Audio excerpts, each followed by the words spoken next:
శ్రోతలకు నమస్కారం. గోదావైభవము కార్యక్రమమునకు స్వాగతం. ప్రార్థన.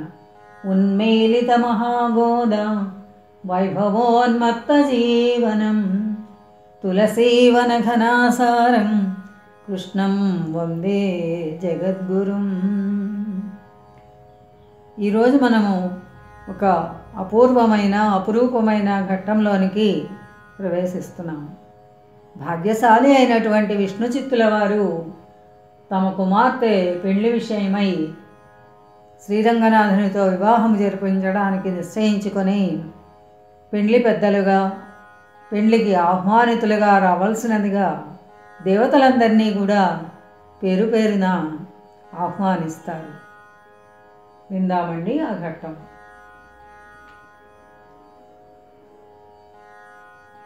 గోదాకుమారి ఆనాటి వేకువజామున తన శరీరంలో మేల్కొని సరస్సులో స్నానం చేసి యథాప్రకారము కలువపుల దండగట్టి తాను ధరించి స్వామికి దానిని అలంకరిస్తూ ఉండగా విష్ణుచిత్తులు లోనికి వచ్చారు. ఆయన స్వామి గర్భాలయంలో నిశ్చలమైన ధ్యానంలో నిలబడి ఉండగా మనసులో ఆయనకు ఒక భావం మెదిలింది. శ్రీరంగనాథుని పెళ్లికి సంబంధం మాట్లాడడానికి నేనే నేరుగా వెళ్ళడం భావ్యంగా ఉండదు. అలనాడు సీతారాముల కళ్యాణం చేసి తారామండలంలో దేదీప్యమానంగా వెలుగుతున్నటువంటి శ్రీ వశిష్ఠులను వారి భార్య అరుంధతీదేవిని ప్రార్థించడం బాగుంటుంది. ఇలా అనుకుని విష్ణుచిత్తుల వారు నిశ్చల ధ్యాన స్థితిలో నిలబడిపోయారు. తన ప్రజ్ఞను సహస్రార మార్గాన్ని పట్టించి ప్రయాణం చేస్తూ ఆ మార్గంలో కాంతులు వెదజల్లుతున్న నక్షత్ర రూపుడైన ధ్రువుని దర్శించాడు. ఆ వెలుగు తరువాత సప్తర్షి మండలానికి చేరుకున్నారు. ఆకాశంలోని 7 పొరలను వెలిగిస్తూ అంతకన్నా ఎక్కువ వెలుగుతున్న వశిష్ఠుల వారి సన్నిధికి చేరుకున్నారు. వారిని ప్రార్థించి పెండ్లి పెద్దగా ఒప్పించారు. శ్రీరంగనాథుని శోభస్కరంగా సపరివారంగా ఆహ్వానించడానికి వారిని పంపారు. వశిష్ఠ మహర్షి తన పీఠం మొదలి భార్యతో కలిసి శ్రీ వశిష్ఠులు భార్యయు సిరులు వెలుగా బయలుదేరి పీఠంబు వదలిపూని చుక్కలై వెల్గు ఋషులెల్ల చుట్టుగూడి భార్యలో కృత్తికలతోడ బయలుదేరా నింగి నిండినలో వెల్గు రంగులందు దాగియుండిన సత్య సద్మమును చేరి దానములచిన 4 పద్మములయందు వర్ణములు కట్టుకొన్న రూపంబు చూసే. వశిష్ఠుల వారు తన పీఠం వదిలి భార్యతో కలిసి వైభవోపేతంగా బయలుదేరారు. తారకలుగా వెలుగుతున్న మిగిలిన 6 ఋషులు తమ భార్యలైన కృత్రికలతో కలిసి ఆయన వెంట బయలుదేరారు. విష్ణుచిత్తుడు అక్కడ నుండి బయలుదేరి పయనం కొనసాగించారు. నీలాకాశంలో కనిపించని వెలుగులు ఎన్నో ఉన్నాయి.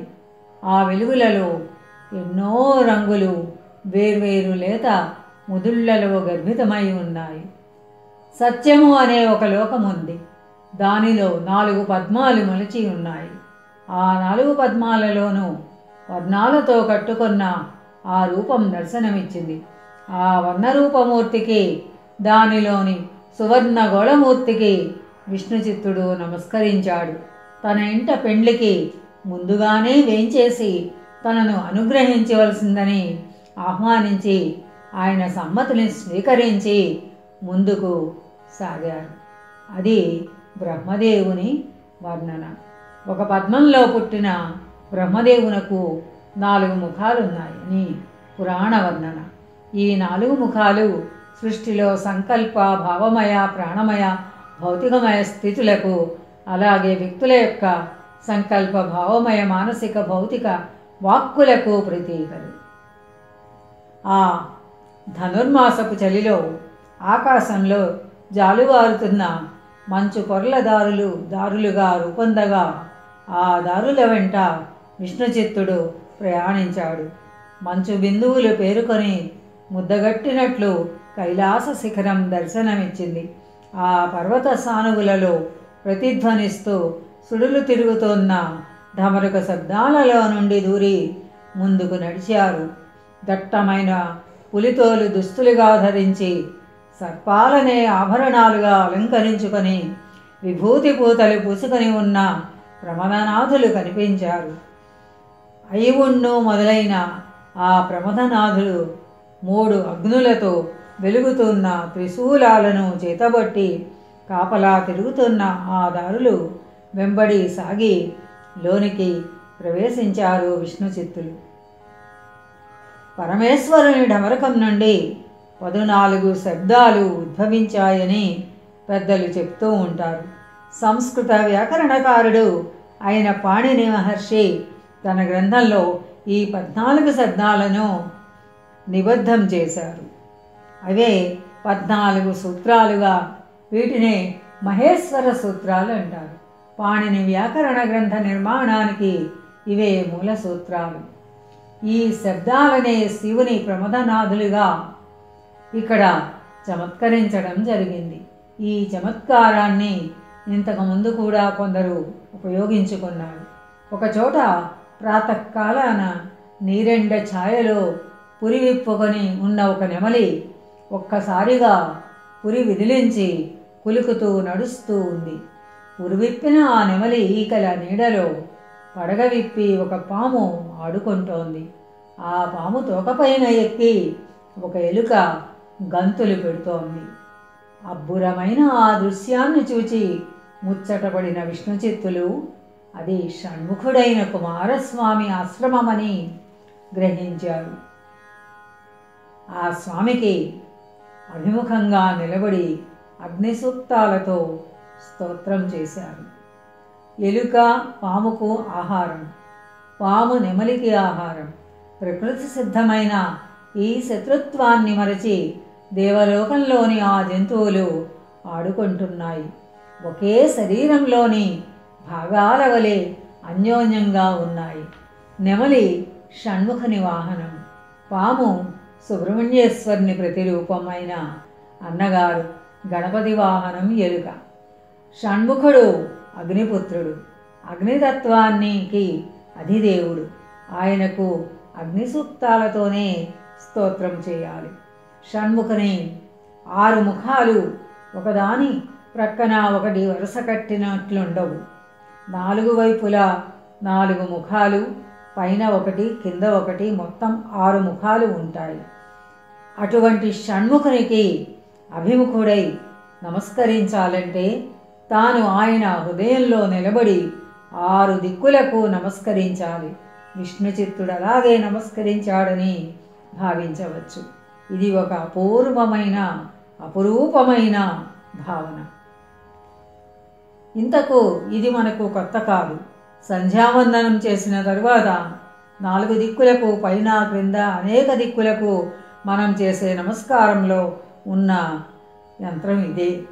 స్వామి శ్రీకృష్ణుడు బ్రహ్మచర్యం రూపుకట్టిన వాడై వేలాది సుందరులు పరివేష్టించి ఉన్నందువలన లోకులందరూ ఆయనను పరిహాసం చేస్తూ ఉంటే, ఇక్కడ నీవు స్త్రీ సాంగత్యమే లేని శుద్ధ బ్రహ్మచర్యమూర్తిగా రూపొంది ఉన్నావు. ముఖము చిరునవ్వు మీ 2 రూపాలలోనూ ఒక్కటిగానే ఉన్నాయి. ఆ కృష్ణ రూపం నెమలి పెంచాన్ని ధరించి లోకాన్ని మురిపిస్తోంది. కానీ ఈ రూపంలో నెమలినే నీ వాహనంగా చేసుకొని నాట్యం ఆడిస్తున్నావు కదా కుమారస్వామి. నా కుమార్తె పెండ్లికి పిలువ వచ్చాను. దయచేసి పెండ్లికి రావాలనని ప్రార్థిస్తున్నాను. శ్రీకృష్ణుడు ఆయన అవతరణకు పూర్వరంగంగా శైలపుత్రి అయిన పార్వతి 6 ఏండ్ల కుమారుని ఆకాశమును గుహలో నుండి ఈవలకు తీసుకొని వచ్చిందని, తత్వమే కృష్ణుని శరీర వ్యూహమునకు ఆధారమని పనిచేసినదని ఇక్కడ మన మాస్టర్ గారు పురాణ పురుషుడు అనే గ్రంథంలో కూడా మనకి చెప్పి ఉన్నారు. కృష్ణుని బ్రహ్మచర్య తత్వాన్ని గురించి మాస్టర్ గారి పురుషమేధము గ్రంథంలోని చివరి అధ్యాయాలలో కొంత వర్ణించబడి ఉంది. ఎక్కడ ఎంత వర్ణించినా ఈ రెండు తత్వములలోని రహస్యము, సమన్వయము భావనకు, ధ్యానమునకు అందవలసినదే గాని వాచ్యంగా వివరించడం సాధ్యం కాదు. తరువాత విష్ణు చిత్తులు ఆ పక్కనే ఉన్న విఘ్నేశ్వరుని దర్శించి, అయ్యా, నా ఇంట పెళ్లిలో ముందుగా నిన్ను విశ్వక్సేనునిగా కొలుస్తాను. విశ్వక్సేనునిగా నిన్ను ఆ పేరుతో పూజించుకుంటాను. విఘ్నాలు రాకుండా కాపాడు. వేడుకగా నా ఇంట సాపాటు చేసి అనుగ్రహించు. వైష్ణవ సంప్రదాయంలో విఘ్నేశ్వర పూజ చేయరు. విఘ్నేశ్వరునికి వైష్ణవ ప్రతినిధిగా విశ్వక్సేనుని పూజించుకుంటారు. అలాగే వైష్ణవులు భోజనాన్ని సాపాటు అంటారు. విఘ్ననాయకుడు భోజన ప్రియుడు గనక ఆయనను సాపాటుకు ఆహ్వానించడంలో చాలా సరసత్వం ఉంది. ఆ తరువాత విష్ణుచిత్తుడు భక్తి శిఖరాగ్రానికి అధిరోహించి ఆకాశాన్నంటే ఒక మూర్తిని చూశారు. కర్పూర దీపం వెలుగుతూ ఉన్నట్లు, వెలుగులే పర్వతాకృతి ధరించినట్లు ఉన్న ఆ నందీశ్వరునకు నమస్కరించి, ఆనందస్వరూప, దయతో మా ఇంటి పెండ్లికి తరలి రావలసినదిగా ప్రార్థిస్తున్నాను. పరమశివుడు నిర్వచనాలకు అతీతుడు. ఆయన ఆనంద స్వరూపుడంటారు. కానీ ఆనందం పైన అధిష్ఠించి ఉంటాడు పరమశివుడు. ఆనంద స్వరూపమే నంది. తరువాత విష్ణుచిత్తులు శంకరునితో ఇలా అంటున్నారు, శంకర, నేను నీకు తృప్తిగా విందులు చేయలేను. వేదమయ విజ్ఞానాన్ని నీకు భిక్షగా పెట్టలేను. అయినా నా యందు దయ ఉంచి మీ దంపతులిరువురు అమృత కిరణాలు వెదజల్లే ఈ చంద్రరేఖతో వైభవమూర్తులై వేంచేసి రంగనాథుని పెండ్లి పందిరిలో పెండ్లి కుమారుడై స్నాతకం చేసుకునే సమయంలో సన్నిధి చేయవలసినదిగా ప్రార్థిస్తున్నాను. విష్ణువుకు పార్వతీదేవి చెల్లెలు కనుక శివుడు బావవరుస అవుతాడు. స్నాతకం వేళ బావమరిది కాకపోయినా బావగారైనా వస్తే బాగుంటుందని చమత్కారం. లక్ష్మీదేవి సోదరుడైన చంద్రుడు విష్ణువు బావమరిది. అతనిని శివుడే శిరస్సు పైన ధరించాడు. బావగారు శివుడు వస్తే బావమరిది చంద్రుడు వస్తాడని భావం. తమరిని ఇలా పిలవడానికి సాహసించానంటే నేను భక్తుడనని కాదు.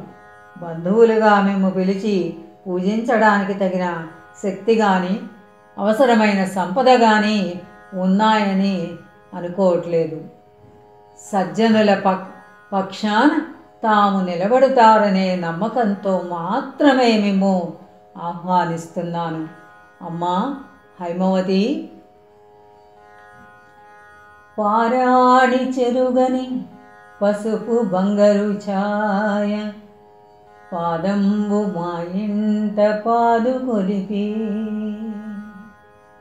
సమిత మన్మథ దేహ సంజీవనౌషధుల్ దరహాస సుధలు మాధరణి నిల్పి సూర్యోదయములీను చూతాంకురారుణ చారు నేత్రాంతముల్ తోరణించి దాడిమే బీజ దంతస్వచ్ఛ తాంబూల రాగముల్ మొగసాల రాణ నిలిపి కరుణ చూపించు అలరాచ కన్న నీవు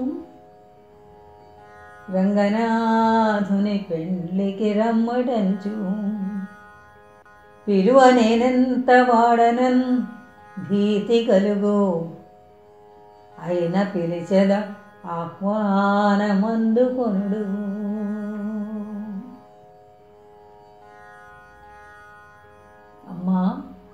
హైమావతి పారాణి ఎన్నడూ చెరగక పసుపు బంగారు ఛాయలో మెరిసిపోయే నీ పాదం మా ఇంట మోపితే మా జన్మ ధన్యమవుతుంది.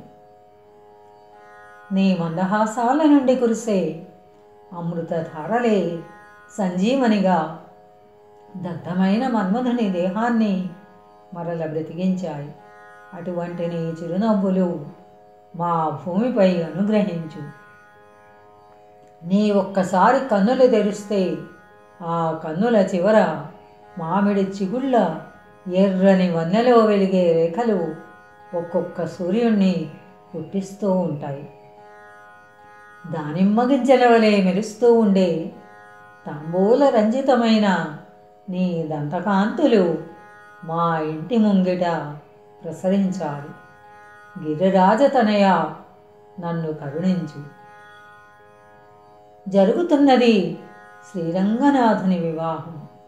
దానికి రమ్మని నిన్ను పిలవడానికి నేనెంతటి వాడను.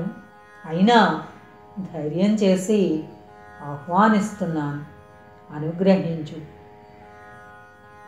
ఇలా విన్నవించారు విష్ణుచిత్తులు. అలాగే వశిష్ఠాది సప్తఋషులు తమ భార్యలతో సహా అక్కడ శ్రీరంగం చేరుకొని రంగనాథుని సన్నిధి చేరుకొని ఇలా వేడుకతో విన్నవించారు. సూర్యవంశానికి ఇష్టదైవమైన శ్రీరంగనాథ, జరిగినది, జరుగుతున్నది, జరగబోతున్నది నీకు తెలిసినదే. నీ వెరుగనది లేదు. తెలియచెప్పడానికి మేమెంతటి వారము. నిత్య కళ్యాణమూర్తివైన నీకు మేము పెళ్లి చేయాలని తలపెట్టాము. నీకు పెళ్లి చేయడం అంటే మాకు మేమే శుభము కలిగించుకోవడం మాత్రమే. కనుక ఆ కళ్యాణం లోకాలకే సుమా. రంగనాథుడు వారిని పూజించి మరింత గౌరవంతో ఉత్సాహంగా ఇలా అన్నాడు.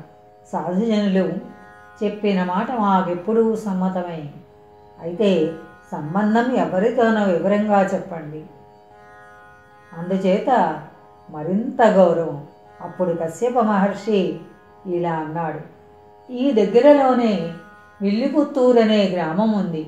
ఆ ఊరిలో మా కాశ్యప గోత్రీకుడే యజుశాఖలో పేరు పొందిన విష్ణు చిత్తుడనే మహాభక్తుడున్నాడు. అతనికి గోదాదేవి అనే అయోనిజ ఆయన కుమార్తెగా పుట్టింది. ఆమె శరీరం భౌతిక ప్రకృతికి అతీతమైనది, అపాకృతమైనది. ఆమె తులసివనంలో జన్మించిన పవిత్రమూర్తి, సౌందర్య రాశి. ఆమెనే నీకు వధువుగా మేము ఎన్నిక చేశాము. ఈ మాటలు విన్న రంగనాథుడు సంతోషంతో అంగీకరించాడు. రంగనాథుడు దివ్యమూర్తి కనుక అతని వధువుకు కావలసిన లక్షణాలను ప్రత్యేకించి చెప్పారు.